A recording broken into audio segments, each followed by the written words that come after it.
Chapter second का question number 58 देखिए, जो कि आया हुआ है आरबीएससी सप्लीमेंट्री 2017 में। क्वेश्चन क्या बोल रहा है? Right formula of bleaching powder and plaster of Paris. Plaster of Paris और ब्लीचिंग पाउडर का आपको क्या बताना है? फॉर्मूला बताना है। And also give one use of each, और दोनों का ही एक एक क्या बता देना है आपको? यूज भी बता देना है। ठीक है, तो शुरू करते हैं ब्लीचिंग पाउडर से। ब्लीचिंग पाउडर का फॉर्मूला होता है CaOCl2। साथ ही साथ इसका केमिकल नेम भी बता देता हूं।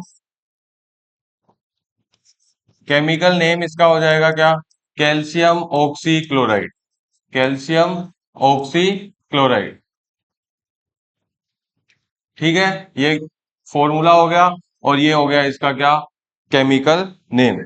इसके अलावा क्या पूछा है? इसका यूजेस भी पूछा है। तो ब्लीचिंग का जो यूजेज है वो ब्लीचिंग पाउडर नाम से ही पता लग रहा है।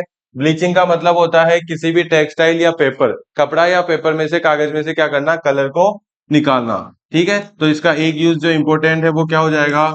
फॉर ब्लीचिंग इन टेक्सटाइल और पेपर इंडस्ट्री। ठीक है, किसी भी पेपर और टेक्सटाइल को ब्लीच करने के लिए जो है वो ब्लीचिंग पाउडर का यूज किया जाता है। इसके बाद में पीओपी, प्लास्टर ऑफ पेरिस का जो फॉर्मूला है उसकी बात करें। प्लास्टर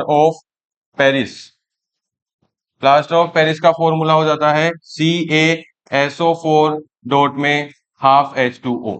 ठीक है, तो इसका केमिकल नेम क्या हो जाएगा? केमिकल नेम हो जाएगा CaSO4 है, तो CaSO4 का नाम हो गया कैल्शियम सल्फेट। ठीक है, कैल्शियम सल्फेट के बाद में सर ये हाफ H2O क्या है? हाफ H2O का मतलब क्या हो जाएगा? हेमीहाइड्रेट। हाफ H2O का मतलब क्या हो जाएगा? हेमीहाइड्रेट। ठीक है, हेमी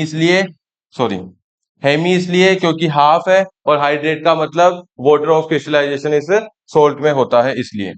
इसके यूजेस, पीओपी के अगर यूजेस की मैं बात करूं तो पीओपी के मेनली कॉमनली यूज आप जानते होंगे, घरों में छतों पर डिजाइन करने के लिए। ठीक है, और क्रैक्ड बोन्स को जोड़ने के लिए, to design homes and buildings. ठीक है, छतों पर डिजाइन करने के लिए इसका यूज होता है। डेकोरेटिव आइटम्स बनाने के लिए इसका यूज होता है। ठीक है, प्लास्टर कराते हैं क्रैक्ड बोन्स को जोड़ने के लिए भी डॉक्टर किसका यूज करता है? प्लास्टर ऑफ पेरिस, पीओपी का ही यूज करता है।